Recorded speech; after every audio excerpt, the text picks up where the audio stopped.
Louez, louez, gloire à Jésus. Péché, moi effacé. Oh, louez, louez, gloire à Jésus. Tout le monde veut louer. Oh, moi effacé.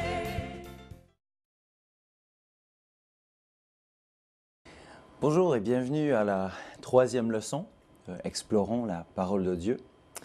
Vous allez vous rappeler que dans la dernière leçon, la deuxième leçon, nous avons vu pas mal de détails en ce qui concernait le déluge et l'obéissance, le mélange, l'équilibre entre la foi et l'obéissance de Noé. Aujourd'hui, on va se poursuivre, on va commencer à aborder la troisième période de temps donc, qui constitue le troisième des 4 temps qui constituaient l'Ancien Testament. Et cette troisième période, c'est la période des patriarches. Donc, on va commencer à aborder ce thème-là dans cette troisième leçon. Après le déluge, en Genèse 9 et verset 1, Dieu a donné le commandement que les fils de Noé aillent se disperser petit à petit dans le but de remplir la terre. Ça, c'était le plan de Dieu pour les fils de Noé. Il y a eu désobéissance et la descendance de Noé et ses fils ont choisi plutôt de se rassembler dans un seul endroit pour y construire une ville, ce qui nous amène à la ville de Babel. Donc on voit que la tour de Babel, dans le 11e chapitre de verset 9, le 11e chapitre de Genèse, la tour de Babel, cette ville, dès le début, Babel était fondée sur la désobéissance et les choses ne pouvaient que s'emparer réellement.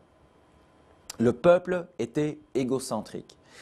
Ces gens disaient « Allons, bâtissons-nous une ville et une tour dont le sommet touche au ciel et faisons-nous un nom, afin que nous ne soyons pas dispersés sur la face de toute la terre. » Dieu voulait qu'ils se dispersent justement pour peupler la terre. Leur désir était tout à fait le contraire de celui de Dieu. Comme nous avons déjà vu, la désobéissance chez l'homme porte toujours des conséquences. La conséquence dans ce cas, jusqu'ici, il n'y avait qu'une seule langue que tout le monde parlait. Tout le monde parlait la même langue. Dieu savait qu'avec une langue et une volonté commune, tout leur serait possible. Il dit ceci, Genèse 11, les versets 5 à 9. « L'Éternel descendit pour voir la ville et la tour que bâtissaient les fils de l'homme. L'Éternel dit, « Voilà un seul peuple. Ils parlent tous un même langage, et voilà que ce qu'ils ont entrepris de faire. Maintenant, il n'y aura plus d'obstacle à ce qu'ils auraient décidé de faire. » Verset 7, il dit, « Allons, descendons, et là, confondons leur langage, afin qu'ils n'entendent plus de langage les uns des autres. » L'Éternel les dissémina loin de là, sur toute la surface de la terre, et ils cessèrent de bâtir la ville. C'est pourquoi on l'appela du nom de Babel, car c'est là que l'Éternel confondit le langage de toute la terre, et c'est de là que l'Éternel les dissémina sur toute la surface de la terre. Il a donc introduit différents langages pour frustrer ce projet qui finalement ne représentait que désobéissance. Lui, il voulait que les fils de Noé se dispersent pour peupler la terre. Eux, ils ne voulaient pas se disperser, mais ils voulaient plutôt faire un nom pour eux-mêmes. Dieu a voulu frustrer ce projet de construction. Et donc, tous les hommes ont dû abandonner la construction de la tour, simplement faute de pouvoir communiquer les uns avec les autres. Et ils se sont mis à la recherche d'autres qui parlaient la même langue. Ainsi, ils se sont enfin trouvés dans la volonté de Dieu, en train de se répandre sur la surface de la terre, mais cette fois-ci répandus et repartis selon la langue parlée. Retraçons, nous allons voir un petit peu le trajet de cette dispersion des peuples. Il y a les fils de Sem en Genèse 10, les versets 21 à 32, partent du côté de la Syrie et le nord de la péninsule arabe. Deuxièmement, les fils de Cham, en Genèse 10, 6 à 20, partent plutôt du côté de l'Afrique et la région de la Palestine. Troisième groupe, les fils de Japheth, en Genèse 10, 3 à 5, sont partis vers ce qui est aujourd'hui la Grèce et l'Europe. Enfin, les hommes se dispersent et commencent à peupler la terre. Quand Dieu désire quelque chose pour nous, faisons attention d'être obéissants à lui, parce que tôt ou tard, sa volonté s'accomplira. Commençons la période où commençons à parler du temps des patriarches. D'abord, qu'est-ce que c'est qu'un patriarche? Dans le Nouveau Testament, on appelle assez généralement patriarches les ancêtres du peuple hébreu. Par exemple, Abraham. Mais en général, un patriarche est un homme pieux et chef de famille dont l'Ancien Testament rapporte la biographie et un homme qui a vécu avant Moïse. Parlons tout d'abord d'Abraham, un des patriarches. Comme dans le temps de Noé, Dieu cherchait un homme avec lequel il pouvait faire une alliance. Cet homme était Abraham. L'Éternel avait dit à Abraham de quitter son pays, sa parenté et la maison de son père et de voyager dans un pays lointain que Dieu lui montrerait. Dieu lui avait promis en Genèse 12, les versets 2 et 3, il lui donne la promesse suivante. « Abraham, je ferai de toi une grande nation et je te bénirai, je rendrai ton nom grand et tu seras une source de bénédiction. Je bénirai ceux qui te béniront et je maudirai ceux qui te maudiront. Et toutes les familles de la terre seront bénies en toi. » Abraham a obéi à Dieu et il a quitté son foyer à l'âge de 75 ans. Il a pris avec lui sa femme Sarai, son neveu Lot. Et ils ont voyagé du côté de Canaan. Il était sans enfant à cette époque, mais il est parti avec la promesse d'une grande descendance, la promesse de devenir une grande nation. Il y a un principe clé là-dedans. Si Dieu nous demande de quitter quelque chose, de quitter certaines choses, il va souvent nous les restaurer d'une autre forme, sous une autre forme. Abraham a quitté sa famille là où il vivait, mais il a trouvé une nouvelle famille. Dieu lui a donné une nouvelle famille et Dieu a fondé sa maison. Il n'est pas parti avec un enfant, mais avec une promesse.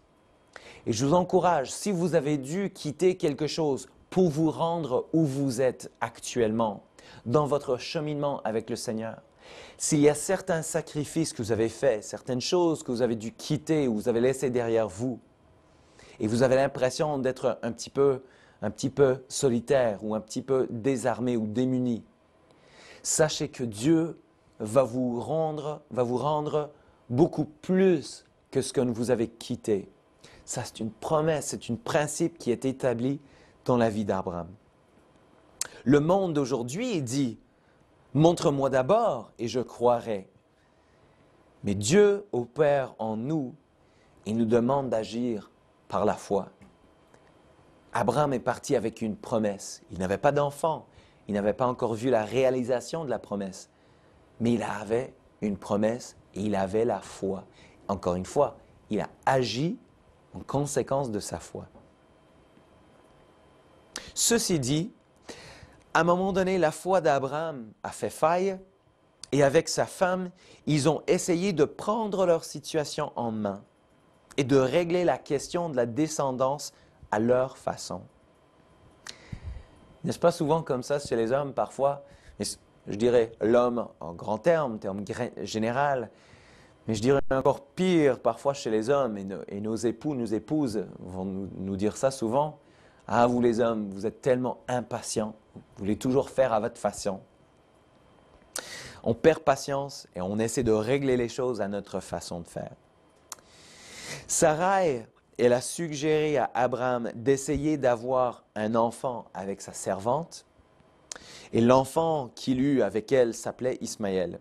C'est de lui qu'on trace les nations arabes. Et depuis, il y a toujours eu des problèmes entre ces deux nations. La descendance d'Isaac et la descendance d'Ismaël. Ces difficultés se font de plus en plus sentir d'ailleurs dans notre monde aujourd'hui. Il n'y a pas question. Mais Dieu est miséricordieux et n'avait pas abandonné son plan pour Abraham. À l'âge de 99 ans, Dieu établit une alliance avec Abraham et sa maison. Quels étaient les signes de cette alliance? Il y avait d'abord un changement de nom. D'abord, le nom c'était Abraham. Et puis, Dieu a changé son nom. Abraham veut dire père élevé. Mais Abraham, c'est père des fidèles. Il y a un changement dans l'écriture du nom. Et ça change le sens. C'est le père des fidèles. Et ça, c'est un principe qui va jouer beaucoup dans le Nouveau Testament. Sarai est devenue Sarah. Et l'autre signe de l'alliance était la circoncision des mâles. C'était un signe d'appartenance à Dieu. Même Ismaël était circoncis. Dieu avait tellement béni Abraham et tout ce qui était avec lui, qu'à un moment donné, les troupeaux d'Abraham et de son neveu Lot devenaient trop grands et les familles se mirent à disputer. Abraham a suggéré qu'ils se séparent. Et dans l'humilité, il a donné à Lot, son neveu, le premier choix. Encore, il y a une question de choix qui est très important ici, comme avec Adam et Ève. Donc ils sont là, sur une espèce de montagne ou colline, et Abraham donne le choix à Lot. Il dit, si tu vas de ce côté-là, moi j'irai de ce côté-ci. Si toi tu vas de ce côté-ci, moi j'irai de ce côté-là. Lot a surveillé, il a vu en dessous, il y avait une plaine où il y avait beaucoup de plaines vertes. Ça avait l'air d'être des plaines très riches pour faire paître ses troupeaux. Et il voyait ces terres dans la vallée et il voulait justement faire paître ces troupeaux-là. Donc lui, il a choisi d'aller de ce côté-là. Mais le problème, c'est qu'en se rapprochant de ces belles terres, il se rapprochait aussi du péché d'une ville qui s'appelait Sodome. Il y a un principe clé là, peu importe si une situation nous présente des possibilités très attrayantes, si elle nous rapproche du péché, ce serait à éviter. C'est un peu comme Ève avec l'arbre. L'arbre avait l'aspect beau, mais ça la rapprochait de la possibilité de tomber dans le péché.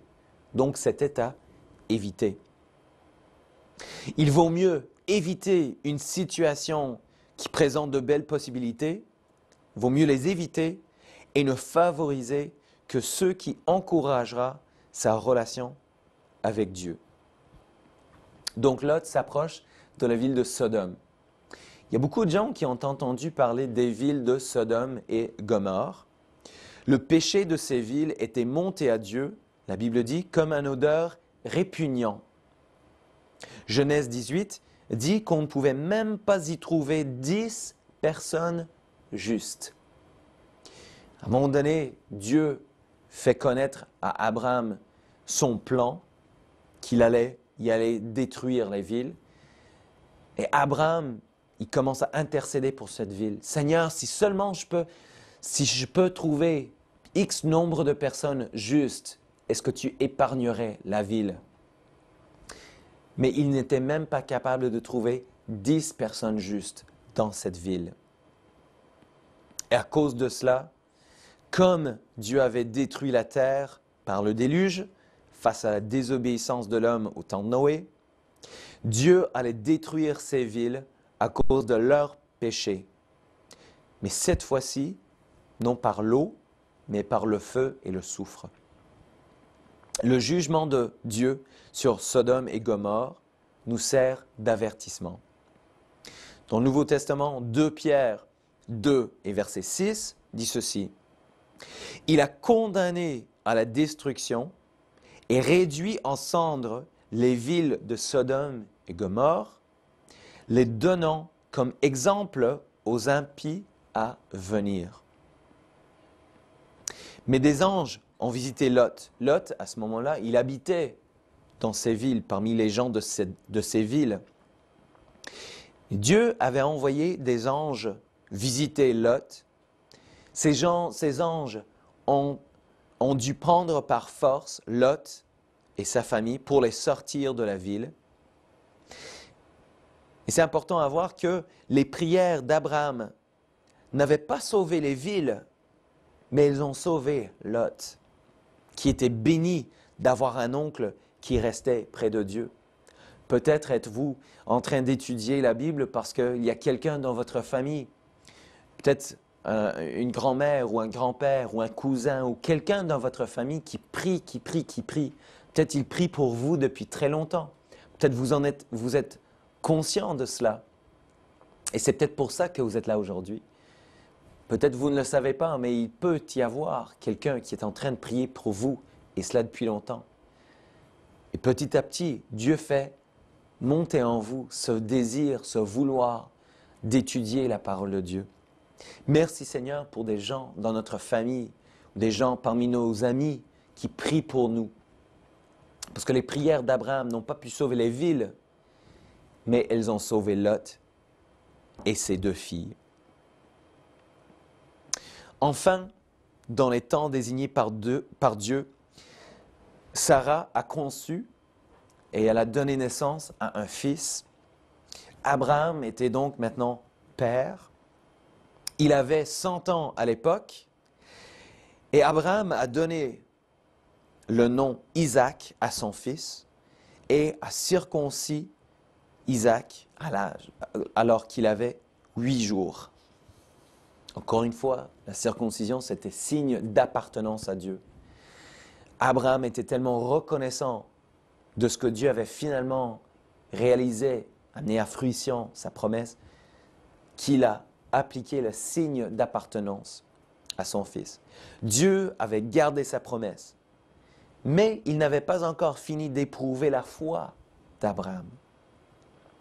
Dieu lui dit en Genèse 22, le 2e verset, « Prends ton fils, ton unique, celui que tu aimes, Isaac, va-t'en au pays de Moria, et là, offre-le en holocauste sur l'une des montagnes que je te dirai. »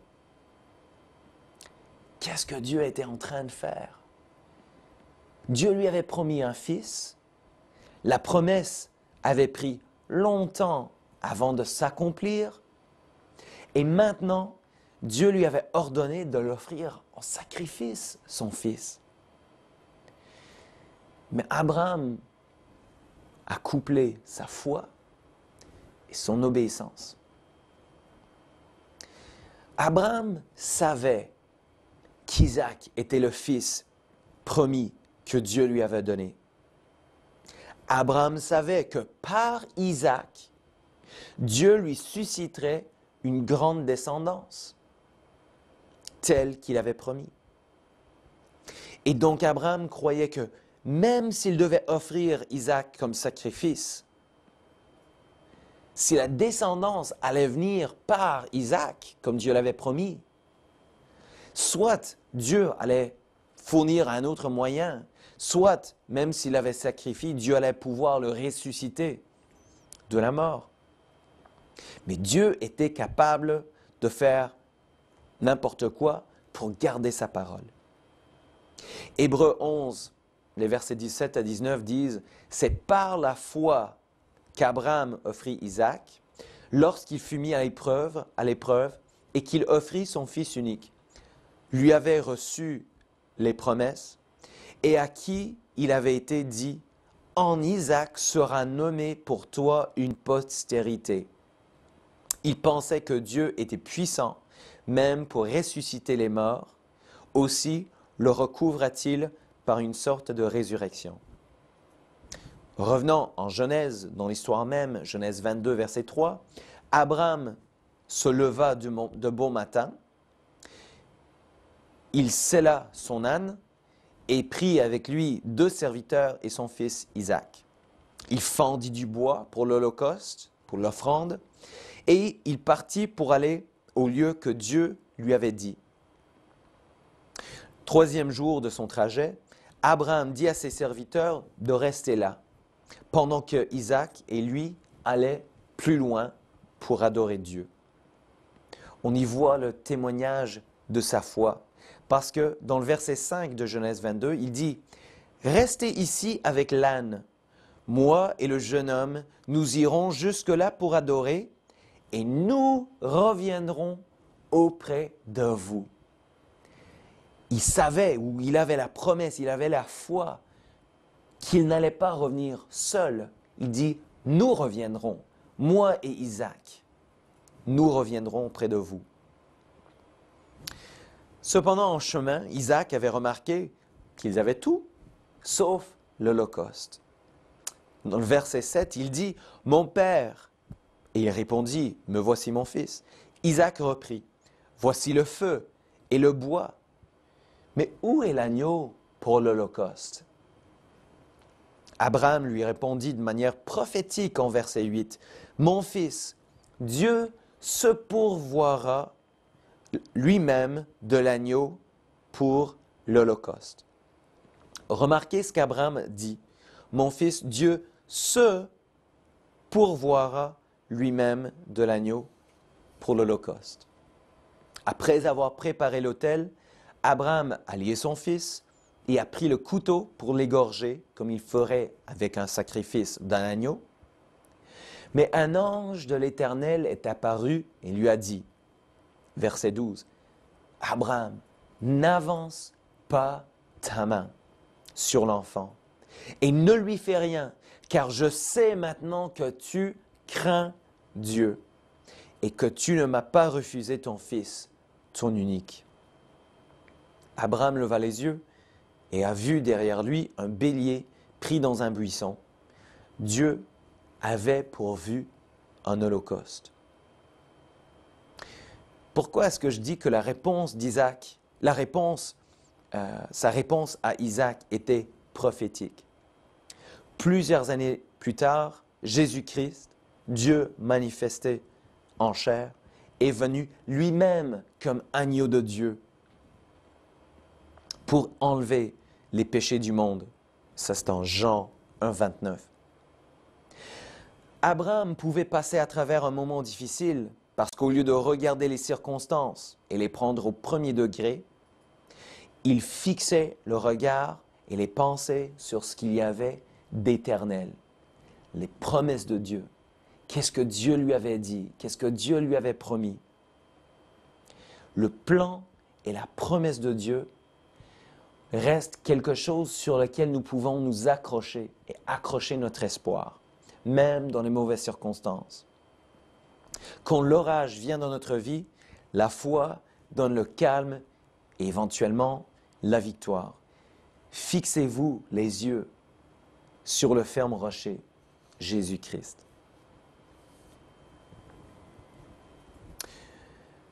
Un peu plus tard, donc, Isaac grandit. Et il a eu 2 fils, Ésaü et Jacob. Ésaü, le fils aîné, était un habile chasseur, un homme des champs. C'était l'homme de dehors. Jacob, par contre, était un homme simple, tranquille, qui habitait sous les tentes. Lui, c'était le fils qui voulait rester à la maison. Il voulait rester plus proche de la famille, de la maman. Et un jour, Jacob était en train de cuire un potage quand Ésaü est revenu du champ. Il avait faim, Ésaü, et il demande à son frère. Jacob lui a demandé son droit d'aînesse contre un bol de nourriture. Et selon Genèse 25, 32, Ésaü a accepté. Voici, je m'en vais mourir. À quoi me sert ce droit d'aînesse?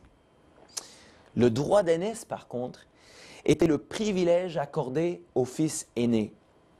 Ce privilège lui garantissait une place préférentielle dans la famille, ainsi que le droit de premier revendicateur de l'héritage. Ésaü paraît être un homme du présent, guidé par ses sens, ses sentiments.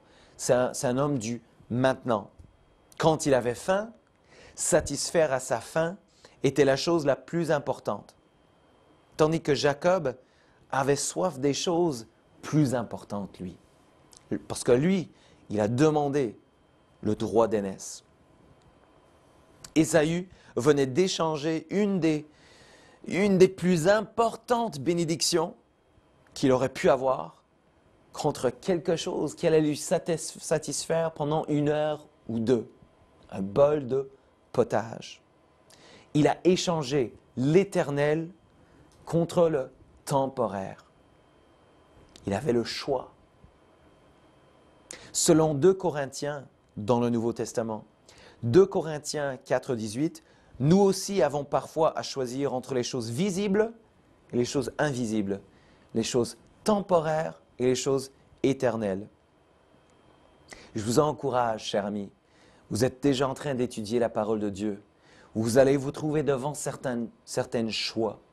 Vous allez avoir à choisir entre les choses éternelles qui vous seront révélées dans la parole de Dieu et les choses temporaires, des choses, qu'est-ce qui est à la mode ou pas à la mode, qu'est-ce qui est populaire ou pas populaire. Je vous encourage, chers amis, les bénédictions de ce qui est éternel valent beaucoup plus que ce qui est temporaire. Choisissez celles qui sont éternelles.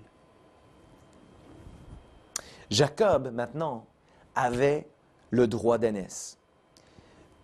Mais le droit d'aînesse était quelque part un petit peu comme impuissant sans la bénédiction. C'était incomplet sans la bénédiction du Père. Mais Jacob, à un moment donné, il a réussi à avoir cette bénédiction de manière trompeuse, mais il a réussi à l'avoir. Lorsque Isaac était vieux et ses yeux étaient affaiblis au point qu'il ne voyait plus, il a appelé Ésaü, son fils préféré en fait, et lui a demandé d'aller dans les champs pour chasser le gibier. Isaac aimait la viande et voulait en manger avant de bénir Ésaü. Il avait dans l'idée de bénir et de donner la bénédiction à Ésaü, mais il voulait manger de la viande avant. Et il savait que Ésaü était un bon chasseur de viande. Jacob, par contre, était le fils préféré de sa mère, Rebecca, qui avait entendu en fait les instructions d'Isaac. Mais elle voulait que Jacob reçoive la bénédiction d'Isaac. Alors, elle cherchait à le décevoir. Elle dit à Jacob d'apporter 2 chevreaux qu'elle allait préparer comme Isaac l'aimait. Elle allait faire passer Jacob pour son frère en lui couvrant les mains et le cou de peaux de chevreau et en lui faisant porter les habits d'Ésaü. Puis, il s'est présenté à son père comme Ésaü. Isaac a cru à leur déception. À un moment donné, il dit, mais la voix, ça me semble être la voix d'Ésaü. Mais après avoir senti les mains poilues, après avoir senti l'odeur de l'extérieur, l'odeur des champs, l'odeur du gibier, qui était imprégnée dans les vêtements d'Ésaü que Jacob portait, il était trompé. Isaac a cru à leur déception et il a béni Jacob à la place d'Ésaü. Quand celui-ci est revenu et a su que son père venait de bénir Jacob à sa place, la Bible dit qu'il poussa des cris forts pleins d'amertume. Mais les bénédictions accordées à Jacob ne pouvaient pas lui être retirées. Ésaü avait de la haine pour Jacob et cherchait à le tuer. Mais quand Rebecca en a entendu parler, elle a conseillé Jacob de fuir à Charan chez son oncle Laban. Sur le chemin, Jacob, il a consenti, il est allé, et sur le chemin, il a eu quelques expériences intéressantes, dont on va en nommer quelques-uns. Pendant son voyage, il a eu un rêve. Les anges de Dieu qui montaient et descendaient sur une échelle, et Dieu lui a dit, donc Dieu dit à Jacob, « Je suis l'Éternel, le Dieu d'Abraham, ton père et le Dieu d'Isaac. La terre sur laquelle tu es couché, je la donnerai à toi et à ta postérité. Ta postérité sera comme la poussière de la terre. Tu l'étendras à l'Occident et à l'Orient, au Septentrion et au Midi. Et toutes les familles de la terre seront bénies en toi et ta postérité. » Ça vient de Genèse 28, les versets 13 à 14. Cette promesse, on l'a déjà entendue. Toutes les familles de la terre seront bénies en toi et en ta postérité. C'est la même promesse qui avait été donnée à Abraham. Donc Dieu établit sa relation, son alliance avec Jacob. Après cette nuit où il a eu cette rêve, Jacob s'est levé de bon matin et il a fait un vœu. « Si Dieu est avec moi et me garde pendant ce voyage que je fais, s'il me donne du pain à manger et des habits pour me vêtir, et si je retourne en paix à la maison de mon Père, alors l'Éternel sera mon Dieu. Cette pierre que je dresse pour monument sera la maison de Dieu, et je te donnerai la dîme de tout ce que tu me donneras. » C'est en Genèse 28, les versets 20 à 22. Mais il a fallu 20 ans avant que Jacob ne retourne dans la maison de son père. Pendant ces 20 ans, il a eu une femme, il a fondé sa famille chez son oncle, Laban. Jacob était en train il retournait pour aller voir son père. Mais une nuit, lorsqu'il était donc en déplacement, un ange a lutté avec lui jusqu'à l'aurore. Quand il a vu que Jacob n'allait pas le lâcher, il le frappa au creux de la hanche, de manière à ce qu'il soit obligé à boiter pendant le reste de ses jours. L'ange lui dit, « Laisse-moi aller, car l'aurore se lève. » Jacob répondit, « Je ne te laisserai point aller, que tu m'aies béni. Je ne te laisserai point aller, que tu ne m'aies béni. » L'ange lui demanda, « Quel est ton nom ?» Jacob, « Ton nom ne sera plus Jacob, dit l'ange, mais Israël, car tu as lutté avec Dieu et avec des hommes, et tu as été vainqueur. » C'est Genèse 32, 24 à 28 qu'on voit cet échange entre Jacob et l'ange. Il a changé le nom de Jacob à Israël. Nous, on connaît le nom Israël comme le nom du pays. Mais avant d'être nom de pays, c'était le nom d'un homme. Un homme qui avait lutté avec Dieu et avec les hommes et qui était sorti vainqueur. À cause de sa persévérance, Jacob a reçu la bénédiction qu'il désirait et il a quitté l'endroit un homme changé. La persévérance en vaut beaucoup. La persévérance. Il était un homme changé. On voit aussi, encore une fois, le changement évident dans le changement de nom. Avant, son nom était Jacob, qui voulait dire supplanteur, celui qui déçoit. Connotation de tricherie et déception. Mais Israël veut dire celui qui lutte avec Dieu et sort vainqueur. Aussi, chaque fois qu'il prenait un pas, sa hanche lui rappelait sa rencontre avec l'ange de Dieu. Est-ce que vous vous rappelez de la première fois que vous avez lutté avec Dieu, la première fois que Dieu commençait à vous interpeller et vous résistiez, et puis à un moment donné, vous avez donné accès à Dieu? Il faut qu'on se rappelle des moments importants dans notre cheminement avec lui. Pour vous, le même résultat est disponible.